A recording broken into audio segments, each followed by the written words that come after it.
Hello, everyone. This is the Joint Committee on Hawaiian Affairs and Committee on Water, Land, Culture, and the Arts.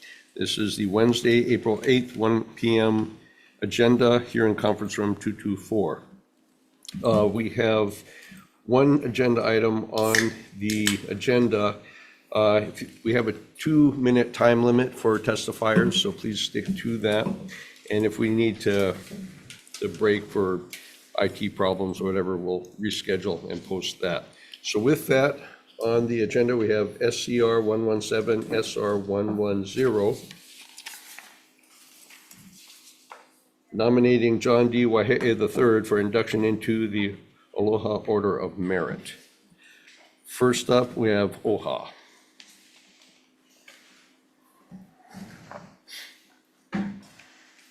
Aloha mai kako. I'm Loa Borland with the Office of Hawaiian Affairs. OHA stands on a written testimony in support of this resolution. Governor Waihe'e's legacy is one of courage, vision, and unwavering dedication to our lahui. His work has had a lasting and transformative impact on Hawaii and its people.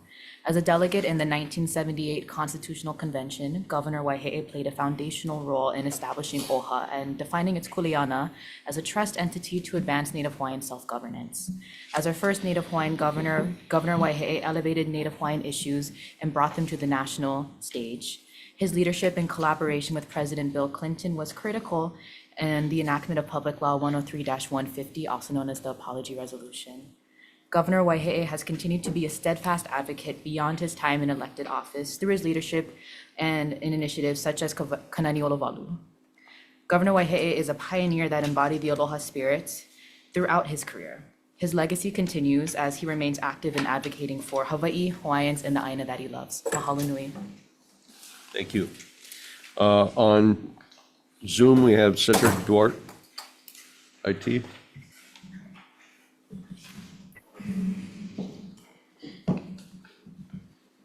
Aloha, Cedric, you have 2 minutes. Aloha, thank you. Aloha, chairs, vice chairs, committee members, Cedric Duarte on behalf of Kalihi Palama Hawaiian Civic Club. You have our written testimony, and my apologies, I can't be there in person. Our club is honored to have nominated John D. Waihe'e III for the Aloha Order of Merit. We speak in support of SCR 117 and SR 110. I want to acknowledge the founder of our first president of our club, Auntie Susie Pine, who established Kalihi Palama Hawaiian Civic Club in 1969 and was president when a young lawyer named John Waihe'e returned from his education on the continent and was seeking to get involved in his community and became a member of our Hawaiian Civic Club.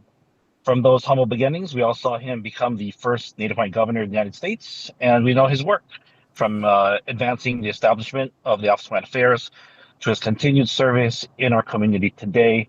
His record reflects a lifetime of kuleana to Hawaii and our lahui. Governor John embodies the very spirit this honor represents. We thank you for the opportunity to testify, and we hope this body will advance these measures. Mahalo. Thank you.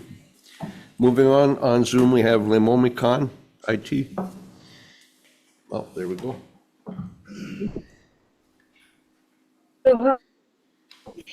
So I'm coming to you from Las Vegas because I'm here on another nonprofit event and couldn't be home for this meeting. I personally wanted to be there to give you my testimony and to just express heartfelt support for this nomination.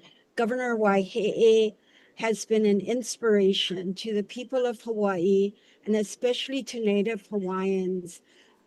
His demeanor and the way he conducts meetings, in the way that he embraces the whole community, in the way that he continues to be an advocate for all of us, whether we be Native Hawaiians or not, both locally and at the national level, is so deeply appreciated.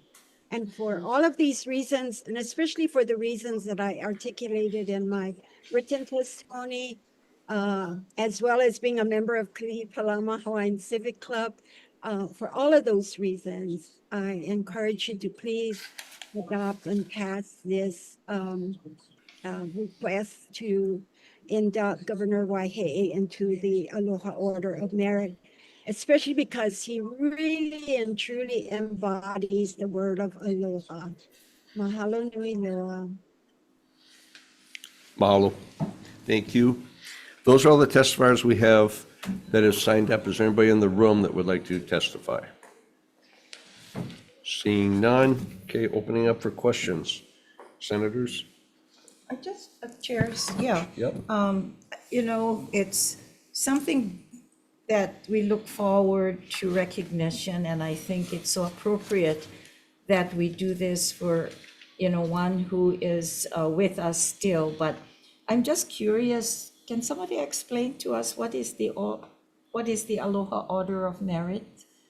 Is that embodied in, or is just, You want to ask someone to come up? yeah, maybe OHA? Oha, Is that part of policy, or there's come on up. some recognition that's part of a program that annually you folks do, or?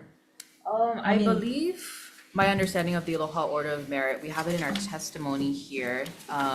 It's for individuals conferred the lifetime title of Member of the Aloha Order of Merit shall have achieved national or international recognition in their field, either by a single event or by the totality of their work that has been either pioneering in their field or has been outstanding in the long term. I believe it's in statutes. Oh, And so okay. this is why it's a resolution from both chambers for this. Okay, our HRS. Yes, yes. Okay, This is alright. not an OHA, but No. Yeah, okay, all we were right. very excited to see the result. Okay, yeah, actually, I've been here many years, but I've never seen something like this, so it's great that it's being Yeah. used. I believe there's only 2 other members who have been inducted, so. Do you know who? I know Governor Ariyoshi, and then I can't recall this other one, but it is very limited in scope, so. Oh, great, good. I guess we have to have some work done on our end, go read the statutes. Thank you so much. Yeah, thank you. It's my understanding it's the highest civilian merit that the Great. state awards. We learn something every day. Good. Any other questions? Seeing none, we are going to go into recess real quick.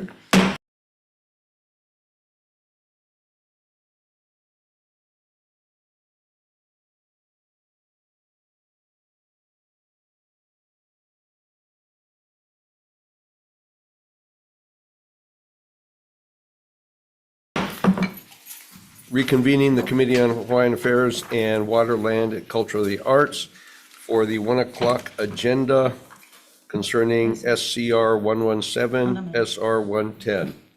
Any comments, questions before we vote? Senator Yes, Inouye. thank you, chairs. I do, it's an honor to support this measure. And I just wanted to add, just for some historical background, when I was mayor back in 1990s, Governor Waihe was the governor at that time. Unfortunately, during that time, the geothermal well blew during my administration, attempting to create geothermal. Can you imagine what was before my administration with the community up in arms because the geothermal plant was next door to it? With that said, Governor all came to my rescue. And through the months that we had to do to clean up the place, to make sure that the air quality is stopped immediately, which it was impossible to do, so it wouldn't get into the communities, that Governor and his administration gave opportunity for me to meet every week to find solutions for several months, even though my office and my home and everybody else, we had people against me because I took away the permit. I had to do it for the safety of our community. And the governor and his staff, for many, many months, we worked on what we're going to do. And my ask was that, Governor, we need to make sure that we do address the air quality, and I want Department of Health, we need to do all these things. And every week I was up here with his administration, coming to create policies and how we're going to have geothermal, if ever, that it was my responsibility to lift the permit so they can continue. If you haven't known, if you got pressure from senior senators in Congress from Hawaii telling me to give back the permit, and I refused to do so until Governor and the state of Hawaii helped me to create a better place. And I'll tell you, what happened thereafter, look where we are with geothermal and renewable energy. But if it wasn't for the governor, Waihe'e, and his administration at that time, we would not be in a position where we are today with creating renewable energy for our state as well, and to make life better. With that said. Thank you. Anyone else? Okay, Senator Ihara. I wanted to acknowledge John Waihe'e for his contribution in connecting the state of Hawaii with the kingdom's values and way of governing, more of a stewardship governance through the Constitutional Convention. I was one of the 8 vice presidents at the convention, and he was a de facto leader under Bill Patey, who helped with other missionary descendants protect the convention from external influence. So we, as a delegate there, and Senator Fukunaga is a member, still active as well, experienced it was a fantastic experience of a civic rejuvenation, not just a Hawaiian Renaissance, but a governance Renaissance, and where we inputted into the state constitution the law of the splintered paddle, reconnecting ourselves with the environment, with the role of water as to be held in trust, to recognize indigenous gathering rights, to establish OHA, and others, law of the splintered paddle in particular, and so with that, I felt that, and looking back, especially where we're now connected to the carrying values of the kingdom's time when they governed. And so I consider our governance is a hybrid where we are, if we return and we operate the state like the royals did during the kingdom in a caring way, all unified inside of a Western, system that is based on you don't let anyone have all the power. You distrust people because the power, when it's all consolidated, can be abused, which it does sometimes. And so on a local level, with the state legislature, I see us as fulfilling the vision of the CONCON, and us using the stewardship and caring of the land and the people as our North Star as we go forward. And it hasn't always been that way, and I think by acknowledging Governor Waihe'e, it's really it's like saying that we're on that path as well. And so I applaud the acknowledgement, and I support the resolution. Thank you. Thank you, Senator. Any other comments, questions before we go for the vote? Okay, the chairs have conferred, and it's intention to move this unamended. Recommendation, Chair, if there's no discussion, no disagreement, on SCR 117, SR 110, Chair votes aye. Okay. Vice Chair for the vote. Committee on Hawaiian Affairs, recommendation of the chair is to pass unamended for SCR 117, SR 110. Chair votes aye. Vice Chair also votes aye. Senator Ihara. Aye. Senator Keo'olole. Aye. Senator Court. Excused. Chair recommendation is adopted. Thank you, and Chair for Thank you. Waterland. For Waterland, same recommendation. Thank you, Chairs. For the Committee on Water, Land, Culture, and the Arts, Chair's recommendation is to pass SCR 117 and SR 110 to pass unamended. Chair votes aye. Chair Lee goes aye. Vice Chair goes aye. Senator Chang. Aye. Senator Lamasau. Aye. Senator Decourt. Is excused. Measure is adopted, Mr. Chair. Thank you very much. Thank you. We're at the end of our agenda. We're adjourned.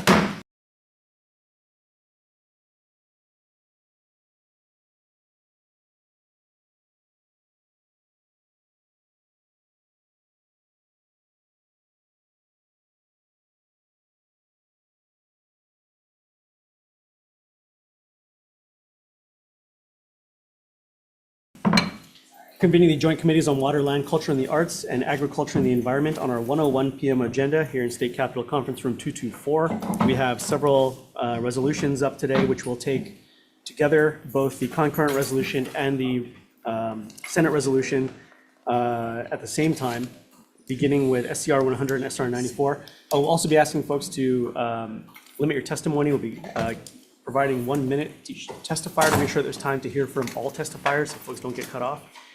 So with that, we'll be beginning with SCR 100 and SR 94, convening a working group to establish and structure a nonprofit to support the state with sanctuaries and conservation-related efforts.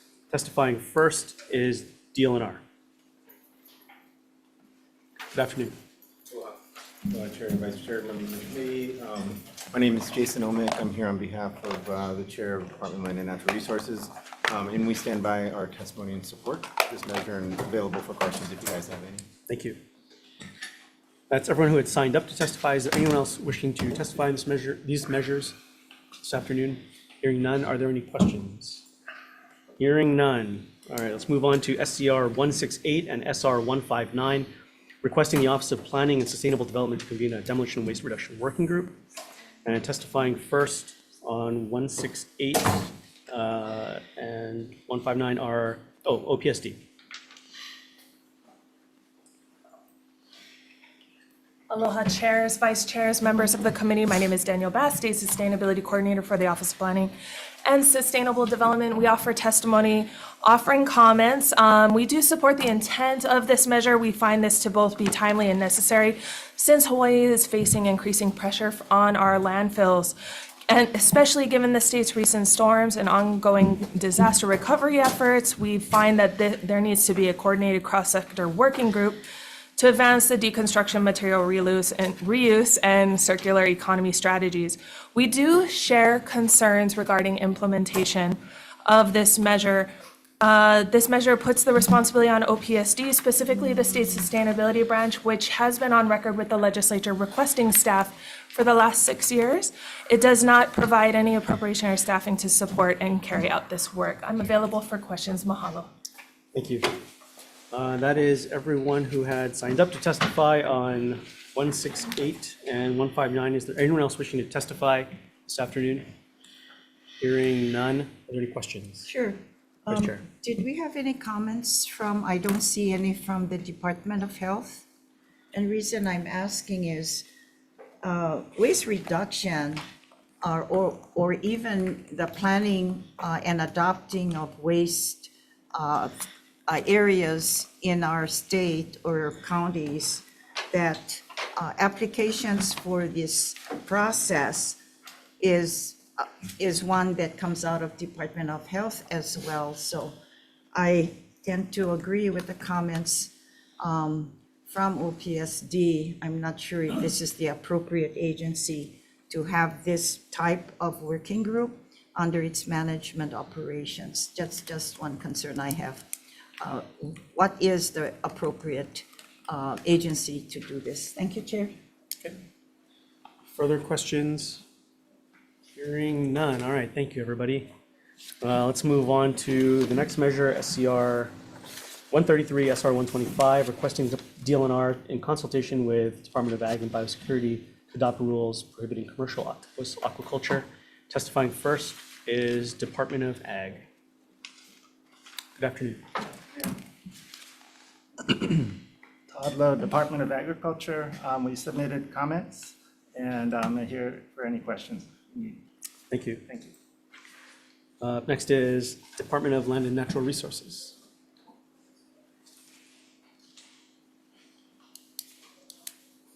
Aloha.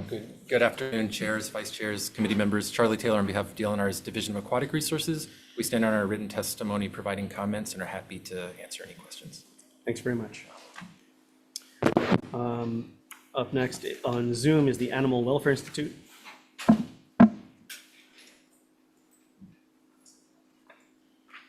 Good afternoon, chairs, vice chairs, and members of the committee. I'm Heather Mitchell. I'm an animal welfare scientist testifying on behalf of the Animal Welfare Institute in strong support of SR 125 and SCR 133, to adopt rules to prohibit commercial octopus aquaculture. Octopuses are among the least suitable animals for intensive aquaculture.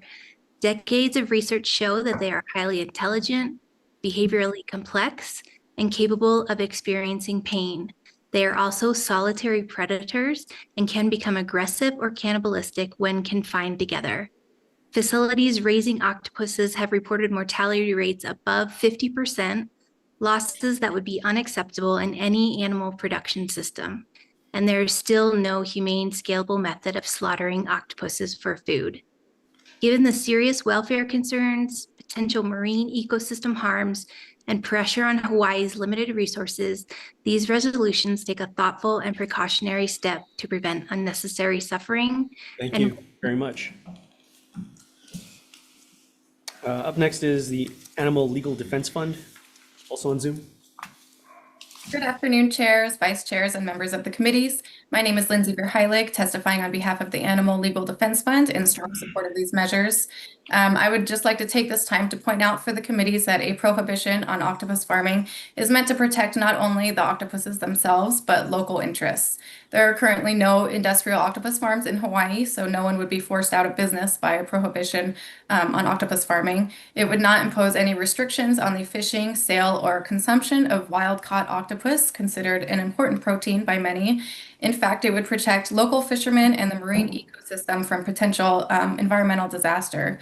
The environmental risks of octopus farming are numerous, including toxic pollution from runoff containing high levels of nitrogen and phosphorus, changing water temperatures, the risk of escaped octopuses decimating local populations, and the high volume of local feed needed to farm them.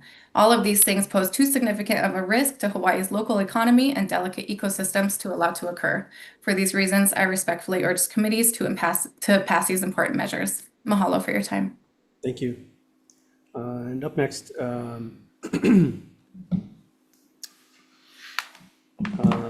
also had Anna Maidment. If I'm pronouncing that wrong, I believe. From the same organization? Yes. Okay.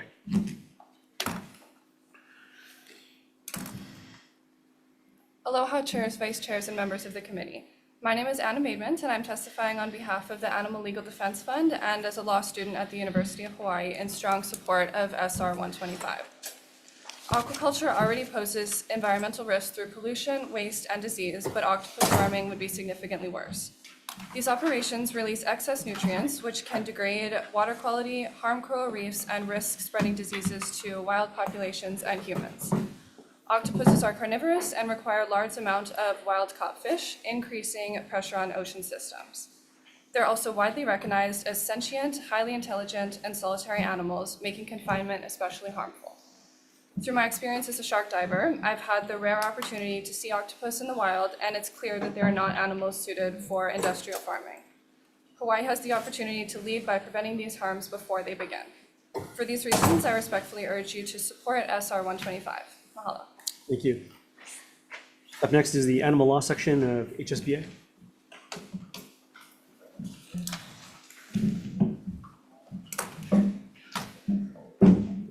Aloha, Chair Gabbard, Chair Lee, and members of these committees. My name is Savannah Sherman. I'm a Hawaii-based attorney and the chair of the Animal Law section of the Hawaii State Bar Association. Just a disclaimer before I begin, this is the testimony of the section alone, not necessarily the views of HSBA as a whole. On behalf of the section, I respectfully urge members of this committee to vote in favor of these resolutions. This would not be a prohibition on all aquaculture, many of forms which can be sustainable, ecologically responsible, and humane. Octopus farming, however, presents unique challenges for several reasons. The first of those is that it would present risks to subsistence fishing due to the risk of escape of the octopus into the wild. One example of this I included in my written testimony was an octopus in New Zealand that escaped a zoo by climbing out of an enclosure, locating a drainage pipe halfway across the room, and then traveling 164 feet into the ocean. If we were to have this here, it's not a question of if they will escape, it's when. And this would be disastrous for our environment and subsistence fishing. Thank you for your time. Thank you. And on Zoom, Animal Research Initiative. Aloha, Chair and members of the committee. Mahalo for having me today. My name is Thomas Coates, and I am representing Animal Research Initiative. Octopus farming has been attempted and failed on multiple occasions, with the primary challenge being a catastrophically elevated mortality rate largely caused by cannibalism. However, insistence on forcing this practice in the interest of financial gain leads to a wide array of further problems. Octopus are vicious and venomous predators, and the common occurrence of accidental release has been documented on many occasions and poses a threat to surrounding life and waters. Additionally, high feeding requirements means the elevated waste, which also damages local waters with persistent organic pollution. This farming practice is unviable, unsustainable, and possibly most importantly, unnecessary. Hawaii can prevent this problem before it starts. Please prioritize Hawaii's people and its waters. Thank you for your time. Thank you. Also on Zoom, Stacy Dawn Goodhue Souza Kaula Luau. Not present on Zoom, Chair. Thank you. And Kalika Tyra, also on Zoom.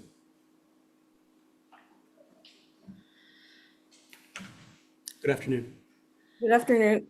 Aloha Chair and members. My name is Kalika Tyra. I'm a Hawaii resident living in Hawaii Kai, and I strongly support SCR 133. This resolution recognizes the environmental, economic, and biosecurity risk of commercial octopus aquaculture, and it is critical that we keep this conversation grounded in those systemic impacts. This is not a standard aquaculture issue. We are discussing a highly intelligent carnivorous species, one that has been known to escape containment and survive outside of water for extended periods. Due to the combination of their impressive cognitive abilities, as well as having soft boneless bodies with approximately 40 million neurons in each of their arms, they have been known to be excellent escape artists. Octopus aquaculture is not sustainable, and it has never been successfully commercialized, meaning Hawaii would be assuming untested risk to our nearshore ecosystems, fisheries, and food security. In the United Kingdom, a recent octopus population surge has led to documented declines of 30 to 50% in crab, lobster, and scallop fisheries. This is not theoretical, it is happening right now. Research. Thank you very much. Okay, thank you, everyone. That's everyone who had signed up to testify on these resolutions. Is there anyone else wishing to testify?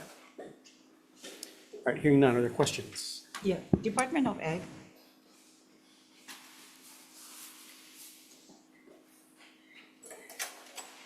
As you know, I'm a big supporter of aquaculture. Yes. Okay, what's the difference between taco that we all eat that you can buy in the store and octopus?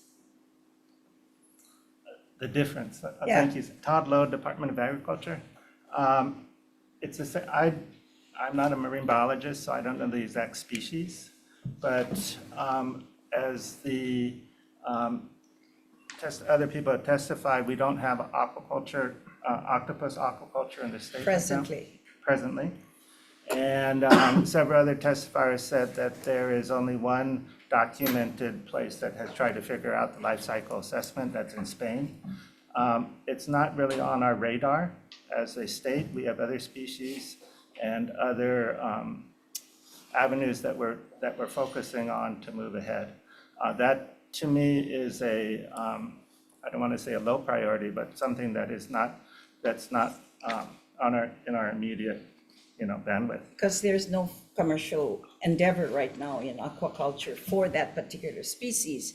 But what's the difference with the taco that I'm talking about? Is it considered an octopus? And why I say that is because that's, for us who don't eat raw fish, octopus with miso and in your bars that you can buy and enjoy.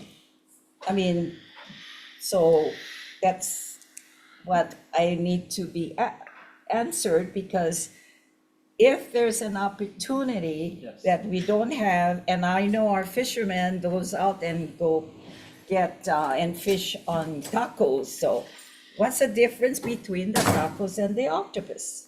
If it's related, then there could be an endeavor on a certain species if taco is a smaller octopus, and if you're talking about a certain variety of octopus that's prohibited, I can see that. But in the future, we're talking about having food on our table. So to me, if we're enjoying taco now, what's gonna happen? Yes. It's something that we gotta think about, that kind of stuff.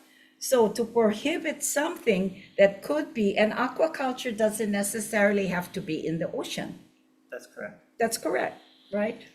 So that's almost, it's almost at a philosophical level, right? Of prohibiting something that it's not happening now, but also looking in the future. And there's other people in the room probably that are looking from the fisheries aspect, but there's ways around this with systems, with types of species that are indigenous and non-indigenous, et cetera. We look at this always in terms of, in terms of agriculture and livestock and aquaculture. I don't really have a great answer for you, Senator. Understand. But this is a difficult subject. It comes up every year, it seems, several years. So I don't really have. Yeah, well, if we have a policy, and we don't do R&D on aquaculture as much as we should be on different species. We do that with moi, we have aquaculture, we have different species as I talk about, but if we're going to kill something that probably could be something that we could foresee in the future on doing research and opportunity and development, but to completely say we're going to deny this today, I'm having a difficult time, just to share that with you. No, thank you. Thanks. Okay. Further questions? Yeah, Senator, go ahead. thank you. So you guys, Department of Ag and Biosecurity, I get a hard time after dealing with the CRB thing, you guys just screw on Molokai, but Yes. you guys are part of promulgating the rules with DLNR, right? Well, so that's the interesting thing about this resolution. It's talking about octopus aquaculture. DLNR, in our view, handles fisheries, and DOA handles aquaculture. So there's a separation, right? So working in conjunction with each other, yes, I believe that's, if we were to go ahead with this, we would be a partnership or somewhat of a collaboration. So I guess I'll go back to her question again. Yes. What is the difference between taco and octopus? Again, it's probably down to a genus and a species, which I'm not up to speed with. Would DLNR know that answer? Okay, we're adding fishes to you. So what is the difference between taco and octopus? 'Cause Taco is just kind of a generic name, although I know maybe in certain parts of the island they'll refer to a specific species, but generally what we're talking about is called the day octopus. It's called Octopus cyanea. It's pretty common, commonly eaten. It's that's generally what you're going to find. This, and this resolution is more generally about all octopus species, I think, as you noted. So, wow. but Yeah, These because are- I've seen them eat the night octopus too. yeah, they'll eat. Yeah, there's lots of rock octopus, a few different types.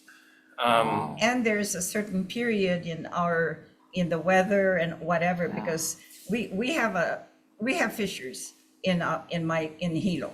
They go out, the fishers go out, and there's a certain climate, I think certain period, I can't remember. And, the boys always, there's the alert that it's season for taco fishing. So that's something that we should really, consider. It's a food item. So, sustainability in the future, probably, I don't know what's going to happen with the fishes, but if the fishes die, there's the octopus that's living, at least we can Yeah, no eat one something. stores on my island. Yeah, and our stores are selling. Okay, but nonetheless. I might have a barge too. Any further questions? Okay. Thank you. One quick question, and my understanding for this resolution, I can understand the industry side, but the research side, this does not prohibit research, correct? Is that your read of it? That's correct. So someone could still apply for a special activity permit through DART, and we could grant them one of those, and they could still research the Okay. life cycle, for instance, things like that. All right, okay, thank you. Thank you. Thanks, folks. Thank you. There's no further questions? Thank you. That is the end of our joint agenda here, so why don't we Your regular decision making. Okay, chairs having conferred, why don't we go straight into decision making, beginning with SCR 100 and SR 94. For folks watching, we're going to take the vote on both resolutions, the concurrent and the Senate resolution at the same time. So up first is SCR 100 and SR 94. Recommendation would be to move these forward, both these resolutions forward, just cleaning it up a little bit, amending the title to read establish a nonprofit, clarify the resolutions are related to SB 3253, and clarify between the SCR and the SR co-chairs on a task force in an SCR or versus chair in a task force for the SR. So with that, any discussion? If not, Vice Chair. For the Committee on Water, Land, Culture, and the Arts, Chair's recommendation to pass SCR 100 and SR 94 on, with amendments. Okay, Chair Lee, Vice Chair goes aye. Senator Chang. Aye. Senator Lamasao. Aye. Senator Decourt. Is excused. Measure is adopted, Mr. Chair. Same recommendation for AEN. Any discussion? Chair votes aye. Vice Chair? On SCR 100, SR 94, passing with amendments. Chair Gabbard votes aye. Vice Chair Richard votes aye. Senator Decoit. Aye. Senator Rhodes. Aye. Senator Awa. Aye. Chair, you have 5 in favor. Motion is adopted. Thank you, members. Thank you. Moving on, SCR 168 and SR 159. Recommendations going to be to move this as is. We'll just acknowledge, I think, the comments from OPSD on this. We can have a conversation, but being as today's the effective deadline for these, we'll keep it going. So for the moment, we'll move it along as is. There's no discussion, Vice Chair. All right. Chair's recommendation on SCR 168 and SR 159 to pass unamended with 4 members present on the committee, any voting with reservations, any no votes. Measure is adopted, Mr. Chair, with the absence of Senator Decourt. Thank you. Same recommendation for AEN. Any discussion? Chair votes aye. SCR 168, SR 159, passing as is of the 5 members in attendance. Any voting with reservations? Any no votes? Chair, you have both passed. Thank you, members. Thank you. Finally, moving on to SCR 133 and SR 125. I was really looking for a good octopus joke to make, but there's just at least 8 of them. I don't know. That come to mind. A recommendation would be to move this on as is for further discussion. All right. Chair's recommendation on the Committee on Water, Land, Culture, and the Arts is to pass SCR 133 and SR 125. Okay, I will, the Vice Chair will call for a roll vote. Chair Lee. Aye. Okay, Vice Chair goes no on this reservation. Senator Chang. Reservations. Okay, Senator Lamasao. Aye. Okay, and Senator Decourt is excused. Measure is adopted, Mr. Chair. Thank you. Same recommendation for AEN. Any discussion? Chair votes aye. Vice Chair? Comment. Yes. Yeah, I'd ask, with respect to the chair, I'd ask 2 senators that usually vote no to, he's with me to vote no on this one. I know it's a reso, so I'd like to vote yes, but, and I heard all the concerns, but there are a lot of benefits. Number 1 being a food source, if you look at the nutrients that it provides. Number 2, a lot of people have been coming into Kaneohe Bay, and if you look at our reefs, they're bust up for people stepping on them.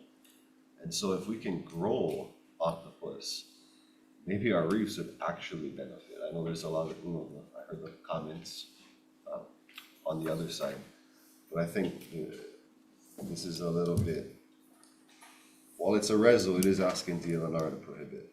And I hate to see that happen this summer and then not here to change that back next year.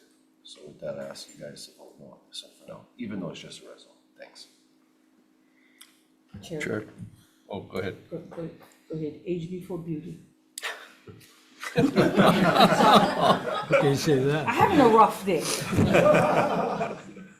Okay.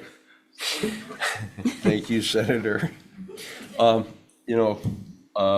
One of the things I'm concerned about is food source coming through. And Senator Awa, I don't disagree with you. My intention on this one is to vote with reservations because I am concerned there could be a way with aquaculture, as Senator Inouye had talked about. And being it's a reso, I'm going to vote with reservations because I think there may be a way forward. And I do want to be able to grow more food for all the things you articulated at.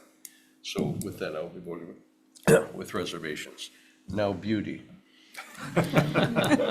Thank you, good looking. So Chair, all due respect, I live on an island that has been super sustainable in regards to food. And sometimes we're not so sustainable, which is why when our imports that come to Molokai and we lack barge service or transportation, we turn to the ocean. And this is also to help take care of our kupuna that can no longer go and feed themselves. Yeah, it's just a reso, but with all due respect, I have to go down on this reso. Thank you. Okay. Take a roll call vote. Chair votes aye. On SCR 133, SR 125, passing as is. Chair votes aye. Vice Chair votes with reservations. Senator DeCoite? No. Senator Rhodes? No. Senator Awa? No. I kind of believe you want to know, Carl. My new friend. Chair, your motion did not pass. So, excuse me, I didn't hear your final. Did not pass. Okay, thank you. Okay, with that, we are adjourned out of our 1:05 p.m. agenda, 1:01 p.m. agenda. I'll just note for the folks waiting around, we do have one more Just Water Land Committee agenda up next.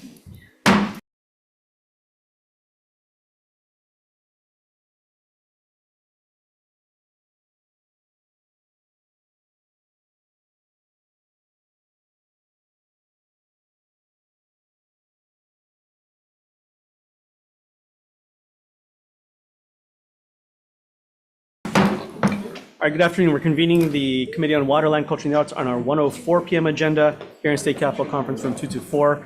Up today, we have one bill, HB 2001, relating to Love My Library Day, which designates the first Friday in February of each year as Love My Library Day. Testifying first is the Department of Education. Hawaii Public Library System.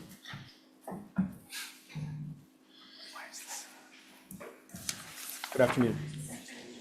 Good afternoon, Chair, Vice Chair, and committee members. Thank you so much for taking my testimony. As you may know, we are very strongly in support of this wonderful bill. It's designating the first Friday of February as I Love My Library Day, which we think is meaningful because it invites our residents to come together and do something simple, to be unified and show up for one another, and a shared space that's built on knowledge and aloha, and an opportunity where everybody, no matter who you are, has an opportunity to read, learn, and connect. Mahalo. Thank you. Up next on Zoom is Melanie Duxak.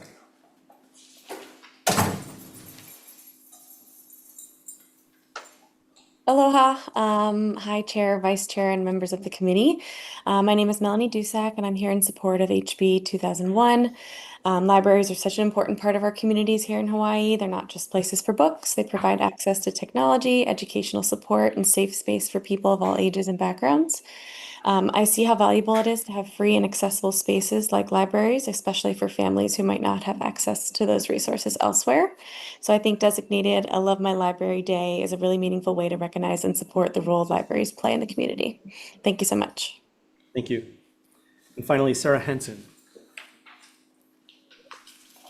Aloha, Chair, Vice Chair, and members of the committee. My name is Sarah Hansen, and I'm a graduate student at the University of Hawaii at Manoa. I am testifying today in strong support of House Bill 2001. Libraries are one of the few truly low barrier spaces in our communities. No application, no criteria, no judgment. In a diverse state like Hawaii, spaces like this matter greatly. While this bill may seem simple, recognition matters. It shapes what we value, what we invest in, and what we choose to sustain. At a time when our libraries are under strain, this kind of recognition is not just symbolic, it is necessary. I respectfully urge your support and have submitted written testimony for further detail. Mahalo. Thank you. That's everyone who had signed up to testify. Is there anyone else wishing to testify on this bill? Hearing none, are there any questions? Everybody loves a library, sounds like, so. Yes. With that, why don't we go straight into decision-making on this one for HB 2001 relating to Love My Library Day. Recommendation that we passing this with amendments.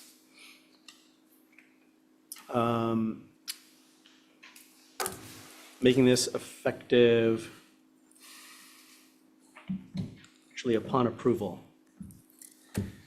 Okay, any discussion? Hearing none? With Vice Chair. amendments, though, Chair. With amendments. Okay. For the Committee on Water, Land, Culture, and the Arts, Chair's recommendation to pass HB 2001, House Draft 2 with amendments. Okay. Chair Lee? Aye. Vice Chair goes aye. Senator Chang? Aye. Senator Lamusau? Okay. And Senator DeCourt's excuse me is adopted. Mr. Chair? Thank you very much. This takes us out of our 1:04 PM agenda. Let's note we have one more with resolutions next.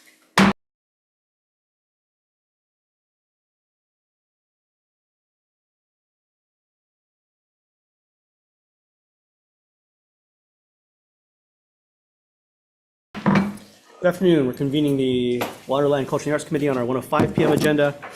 Here in State Capitol Conference Room 224 on a number of resolutions. We'll be taking both the Senate concurrent resolution and the Senate resolution together at the same time for the purposes of testimony.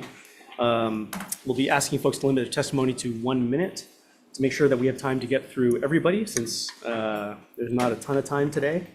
This is our 4th or 5th agenda, I believe, so thanks everyone for your patience. Up first is SCR 170 and SR 161, supporting the establishment of a sister state relationship with New Zealand to advance biosecurity, conservation, protection of endangered species, and other issues of mutual concern. And signed up to testify first is DLNR. Aloha, Chair, Vice Chair, members of the committee, Catherine Stanaway, DLNR Division of Forestry and Wildlife. DLNR stands on our written testimony and is available for questions. Thank you. Thank you. Up next, DBED. Yes. Saw you itching to get out of the gate there.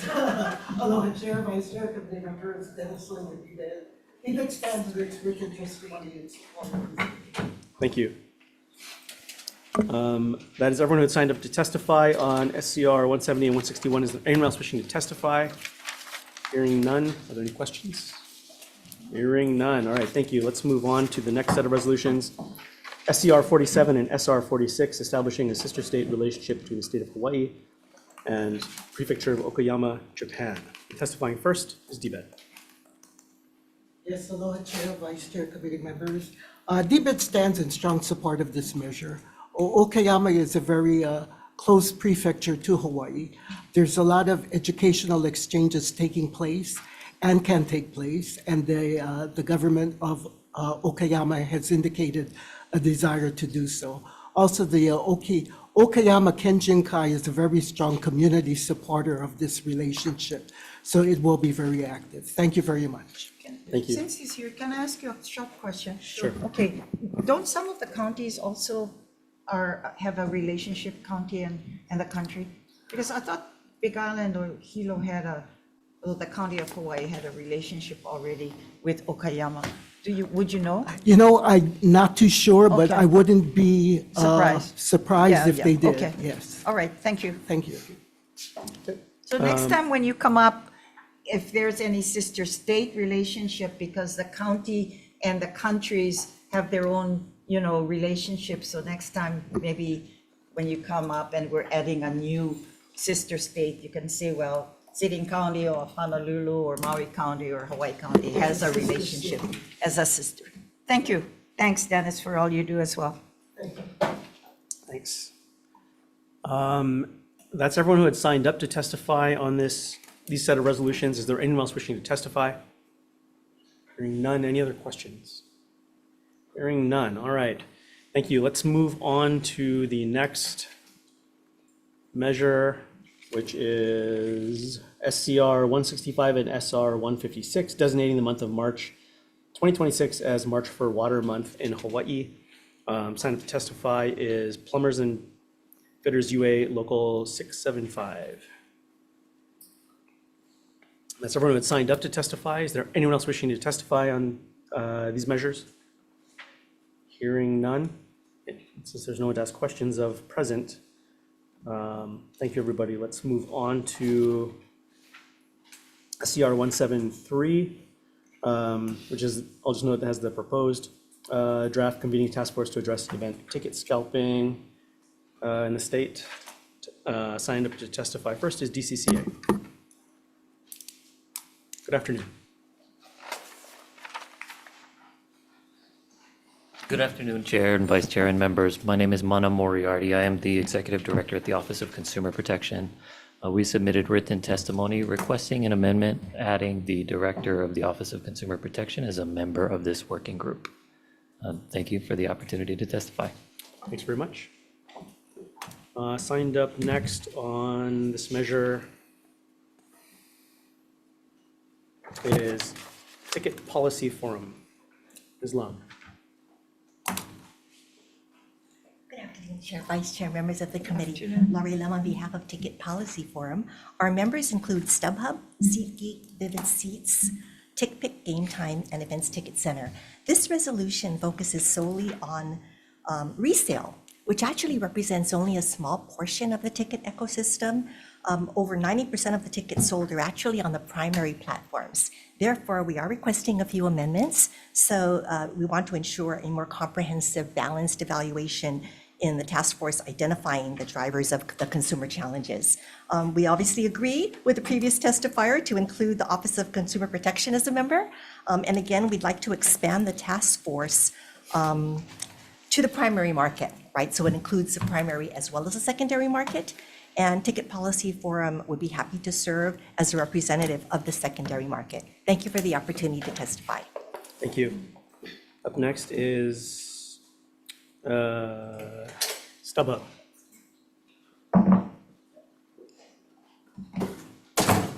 Hello, Chair, Vice Chair, members of the committee. Tiffany Yajima on behalf of StubHub. Thank you for the opportunity to provide comments on the proposed SD1. We echo the same comments as a ticket policy forum, and just noting that 90% of the tickets are sold on the primary market. That resale really only focuses on a small portion of the number of tickets sold, and for that reason, we would also request a seat on the working group if the committee is inclined. Thank you. Thank you. Ask- Up next ask is- her, and just since she's here, just to make it fast, so we can move on. So, so StubHub is, what do you do? So StubHub is a marketplace for in the secondary market, and it provides a place where buyers and sellers can resell their tickets. Oh, okay, all right, Thank you. thanks. Thank you, Chair. Yep. Up next is Rick Bartolini Presents.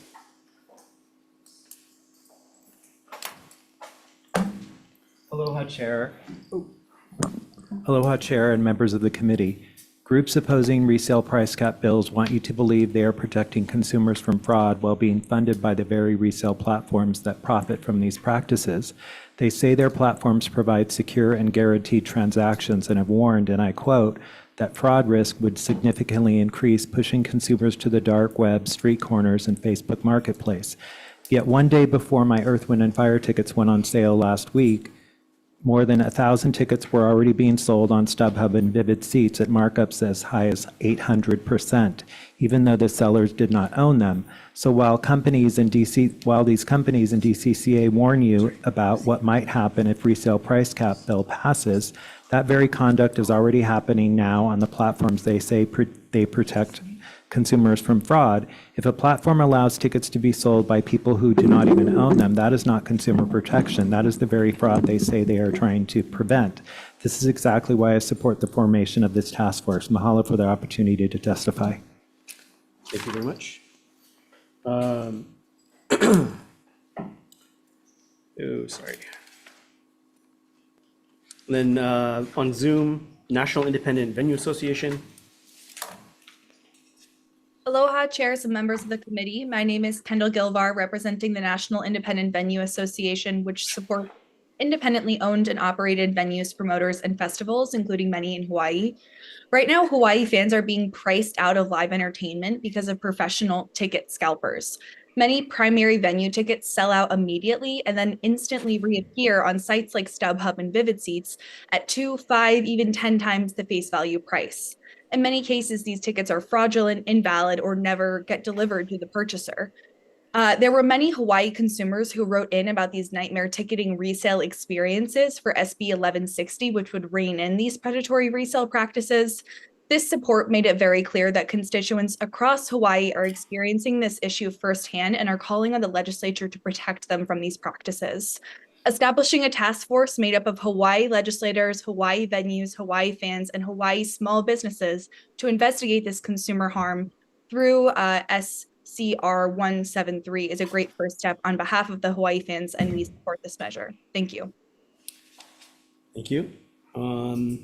That is everyone who had signed up to testify in these measures. Is there anyone else wishing to testify this afternoon? Yes, aloha, Chair, Vice Chair, committee members. DBID stands on its written testimony that we submitted late in support of this measure. Ticket scalping, especially automated ticket scalping, can be a real problem. Having worked for the Blaisdell Center for several years, I have witnessed this firsthand.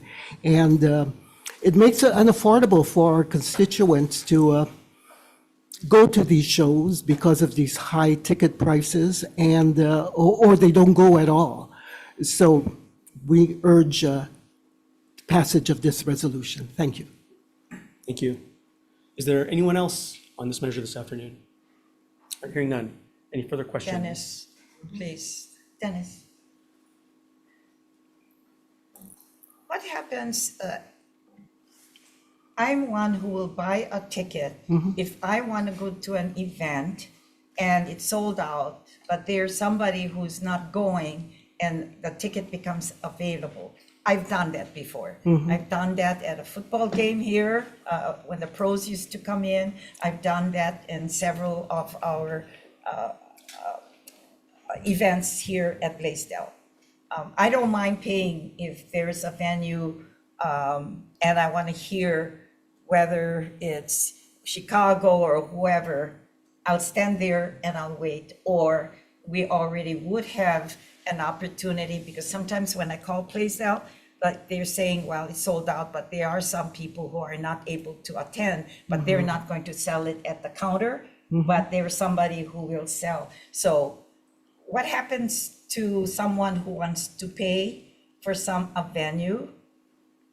That means that, well, this is a working group, which is good, because then they can decide what the report will end up coming to us for response. So just something that I would pay, and I have been paying, but I'm not paying an astronomer's amount of a cost. So. Yeah, this resolution doesn't prevent those kinds of activities. It's not for the individual reseller who may want to resell their individual ticket. It's for automated type of Or if somebody is bots or out buying there a whole wants to bunch. buy all these available tickets, then they'll sell it at a high cost. Okay, well, that's good. I'm glad we're starting at creating a task force. Yeah, rather yeah, than and we can having a learn from bill other to abandon jurisdictions. that, you know, Yes. the opportunity. So it's good, good for a task force. Thanks. Thank you. Thank you. Further questions? Just one from Islam. Thanks. I'm sure this will be part of the discussion as the potential task force moves forward, but you noted you had represented a number of different ticket resellers. Yes. And then noting what I think one of the other testifiers raised, last week tickets went on sale on a number of these sites, including StubHub and Vivid, and basically the folks you represent, hundreds of tickets for hundreds of dollars in markup.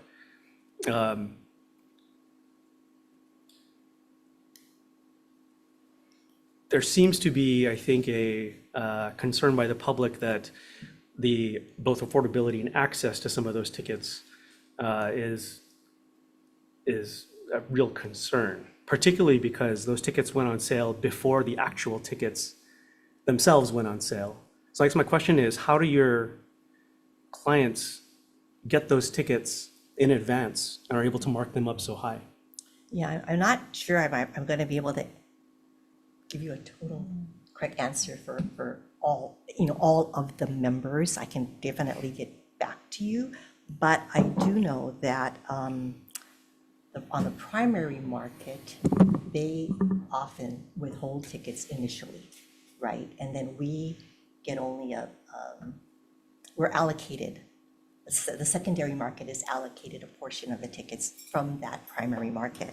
And my understanding, I know StubHub is here, so they can just speak for StubHub, not all of our members, but they don't necessarily own the ticket inventory to start with. And my understanding is they don't always, so the sellers determine the price of the tickets, and the buyers basically, like you, would decide what fits your budget, right? But I understand what you're getting at. Yeah, so you're saying, how do the markups happen, or well, not so much how do they happen, but how are you able to sell tickets before you own them? I think in your words. I actually don't. That seems kind of concerning, doesn't it? Yeah, I don't know the answer to that. Sorry.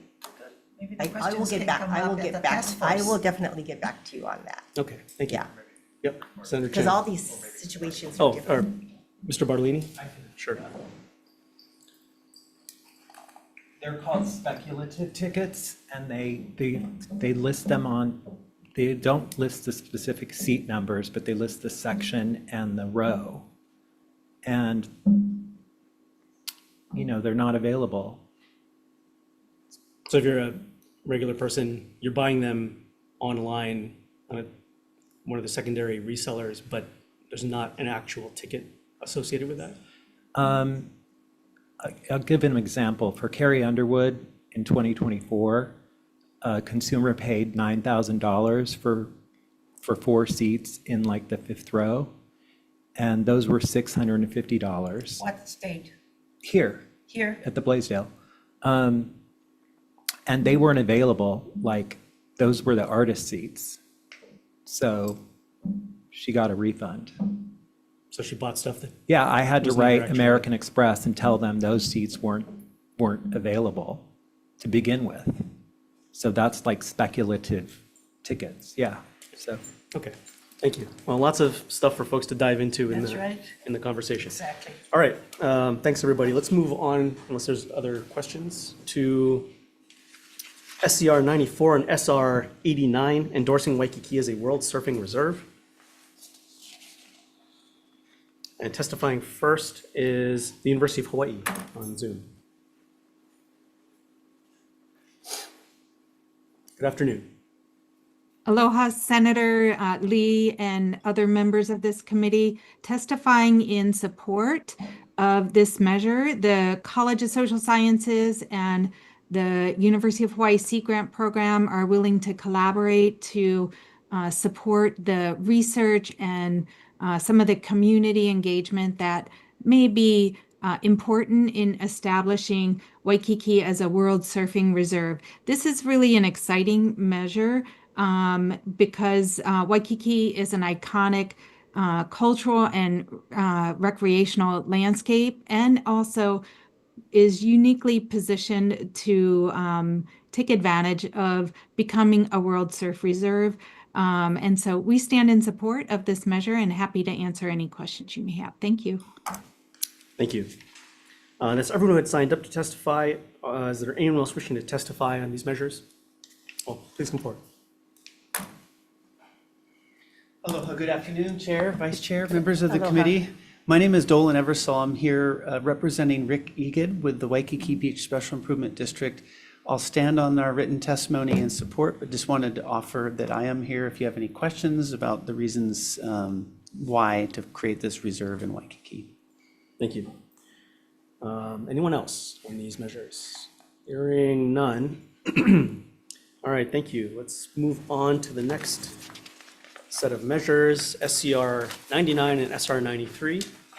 Convening a working group to develop recommendations for supporting arts and culture engagement and related initiatives in the state. And testifying first is Debed. Yes, hello, Chair, Vice Chair, Committee members. Dennis Lane with stands in its written testimony in support. Thank you. And that's everyone who had signed up to testify. Is there anyone else wishing to testify this afternoon? Hearing none, are there any questions? Hearing none. All right, thank you. Let's move on to the next set of measures. Sorry, are there any questions on that? Let's move on to the next set of measures, SCR 164 and SR 155, prioritizing efforts to protect Hawaii's critical infrastructure from foreign influence. And testifying first is on Zoom, 350 Hawaii. Good afternoon. Can you hear me? Yes, please go ahead. Okay, wonderful. Aloha, Chair, Vice Chair, members of the committee. My name is Sherry Pollock, and I'm with 350 Hawaii. We stand on our written testimony with strong, very strong support of this resolution. And we greatly appreciate you, Senator Lee, for putting this resolution forward. So mahalo nui loa. The serious consequences from relying on imports, especially energy and food, is a lesson we all should have learned by now. To build immunity against economic instability, natural disasters, or geopolitical events, we must accelerate efforts to eliminate dependence on imported food, energy, and other commodities, and consider the security and resilience of critical infrastructure in all future planning and decision-making. If we prioritize community-led, renewable, and locally available energy and food systems, we can build and achieve lasting resilience. We owe this to our keiki and future generations. Please pass and implement this important measure. And again, mahalo nui loa for putting it forward. Thank you. Sign up testifying next is Dave Mullenix. Not present on Zoom, Chair. Okay. That's everyone that signed up to testify for these resolutions. Is there anyone else wishing to testify? Hearing none, are there any questions? I have a question, Chair. Go ahead. Are we talking about, it does say to protect Hawaii's critical infrastructure from foreign influence. But now we're talking about food imports. Is this resolution specifically for any items or in total that includes infrastructure? Why I ask is that we have relationships with counties, and in particular, I'll talk about Sitting County of Honolulu. Our Chinatown, the building that is presently owned by Taiwan, and the Sitting County is asking that Taiwan actually brings that building up to pretty much a modern type of infrastructure because the complaints that it's been there for many years and it's upgrading. And other relationships that counties have or our state has with regards to anything that's imported. So does this have a point to stop importing all relationships, as well as are we talking about certain items, like maybe all food? So because we know that many of our food systems comes not only from the US, but from foreign countries. Mexico, we're buying foods that's grown there, but. Pose that in the form of a question, maybe? Yeah, so I'm curious, who can answer? Dennis, I'm pointing to you. Well, I'm kind of worried because, we have resolutions before us and I can't vote for something that I feel uncomfortable for, whether it's a bill or a resolution, but I can't help it because Hawaii we're a mixed population and we have imports from many sources, so. Yes, I'm kind of worried. Yeah, I don't know what is meant by critical infrastructure. I think that's the key phrase in there. As it relates, for instance, to rail, our trains are imported, I believe, from Hitachi, is it not? So, is that a critical infrastructure? The parts, yeah, and they're doing the work as well. Yeah, so. Okay. Don't know. Thank you. We'll move on we'll turn to that discussion, I guess, later on. Up next is SCR 125 and SR 117, requesting DLNR to incorporate into their assessment process for the possession or active seeking of dam liability insurance by private dam owners. Testifying first on SCR 125 is DLNR.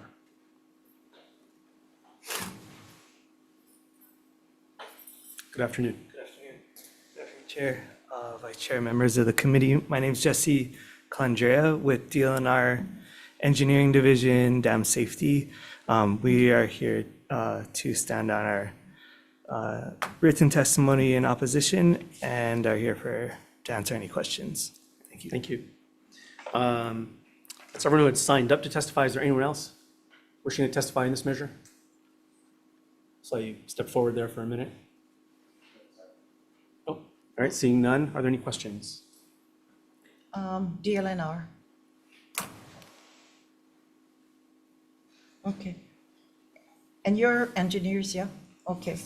Edwin Matsuda with DLNR Engineering Division. Yeah, okay. I was in the first discussions years ago with Cardi Chang, your one of your active older member as an engineer in DLNR, looking at Wailua and whether the state should be involved with it. But I'm just wondering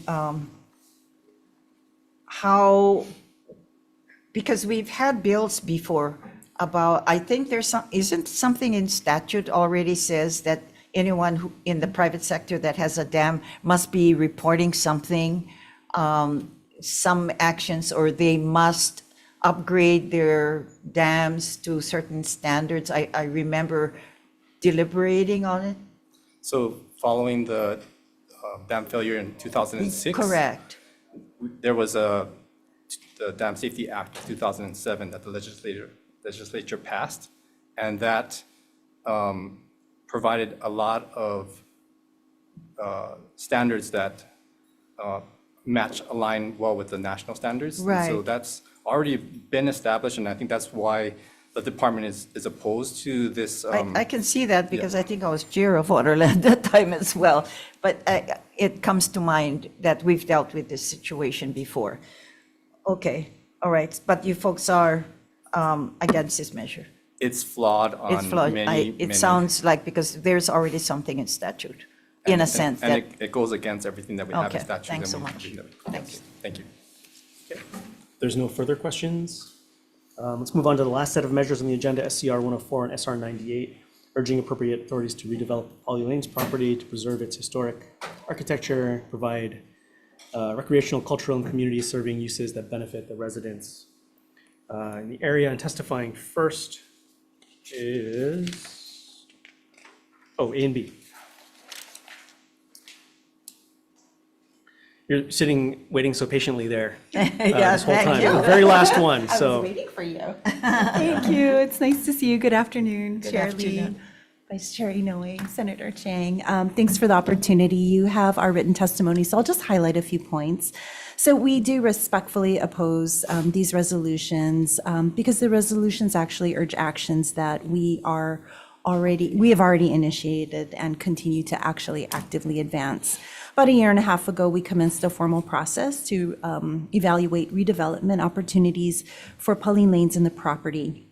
And those preserve the building's historic character to comply with its historic designation. And also just generally, we do seek to ensure that any of our redevelopments benefit local residents.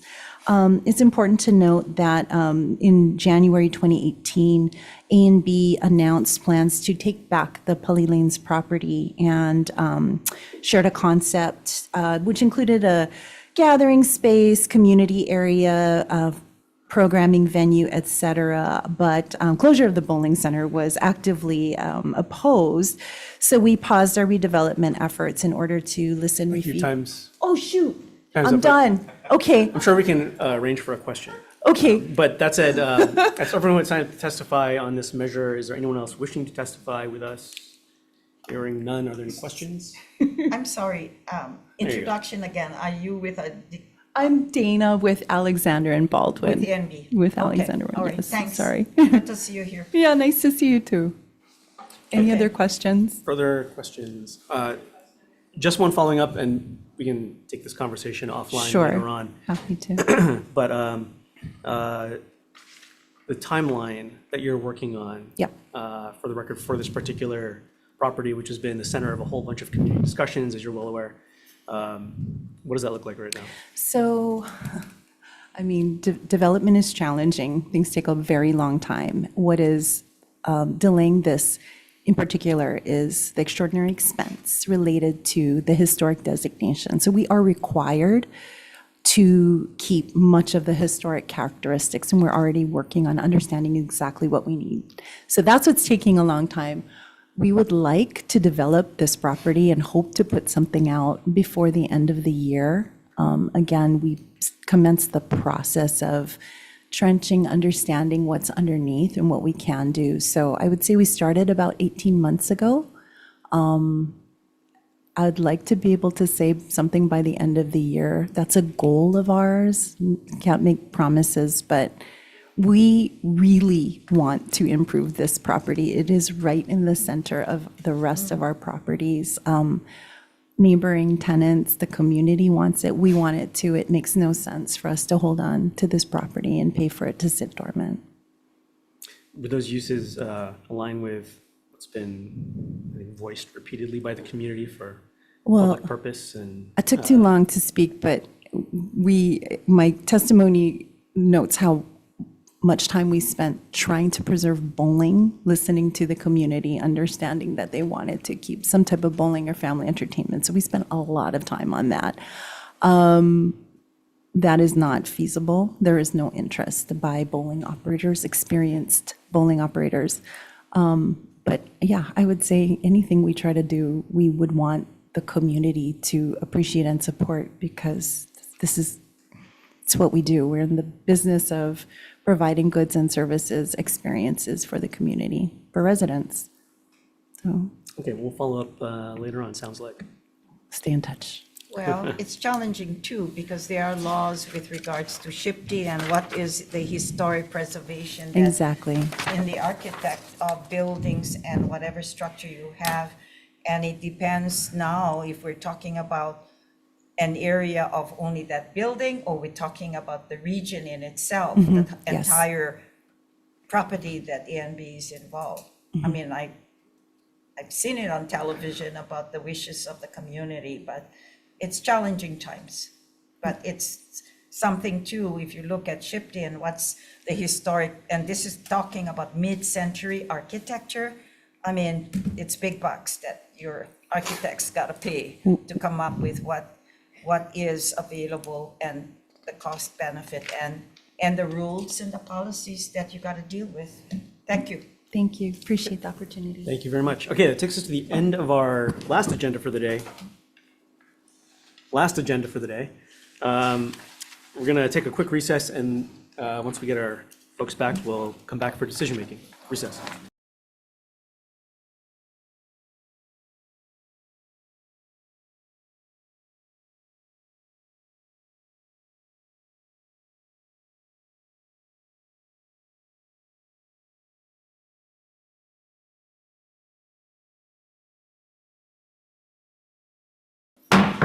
All right, good afternoon. We're reconvening the Committee on Water, Land, Culture, and the Arts on our 1:05 p.m. agenda on a number of resolutions that we had previously heard. Up first is SCR 170 and SR 161, supporting the establishment of sister-state relationship with New Zealand. Recommendation is to pass with amendments, making a few changes, including changing the references to New Zealand to Aotearoa, New Zealand. Secondly, adopting the DLNR and DBED recommendations, which would establish a partnership rather than a sister state relationship. So any discussion or questions? Hearing none, Vice Chair. Chair's recommendation on SCR 170 and SR 161 to pass with amendments. Okay, Chair Lee. Aye. Vice Chair goes up. Senator Chang. Aye. Senator Lamusao is excused. Senator The Court. Aye. Okay. Measure is adopted, Mr. Chair. Thank you. Moving on to SCR 47 and SR 46, establishing a sister-state relationship between Hawaii and the prefecture of Okayama, Japan. Recommendations to move along as is.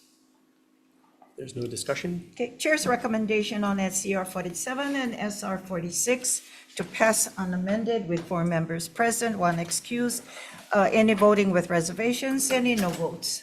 Measure is adopted, Mr. Chair. Thank you. Moving on to SCR 165. I'm sorry. Yes, SCR 165 and SR 156, designating the month of March 2026 as March for Water Month. Recommendations to pass with amendments, but we'll just change the measure to read designating the month of March as March for Water Month in Hawaii, removing the 2026 since that was last month. So if there's no discussion, Vice Chair. Chair's recommendation on SCR 165 and SR 156 to pass with amendments with 4 members, with 3 members present, any voting with reservations, any no votes. Measure is adopted, Mr. Chair. Thank you. Moving on to SCR 173. This is the proposed draft convening a task force to address event ticket scalping.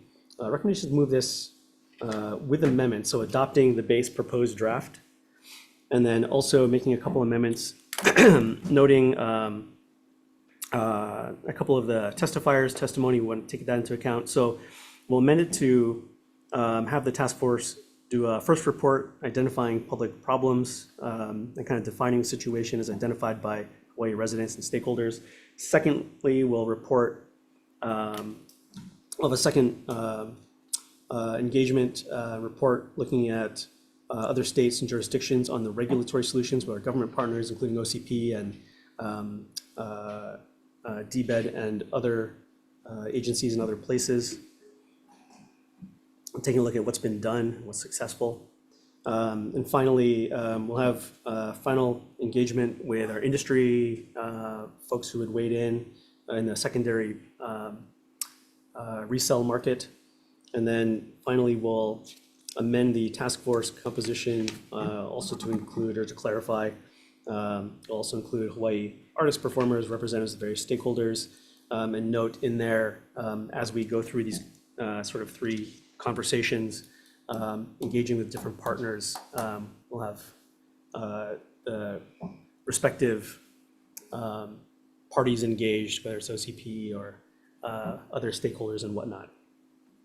So that'll be a fun discussion for whoever's involved later on.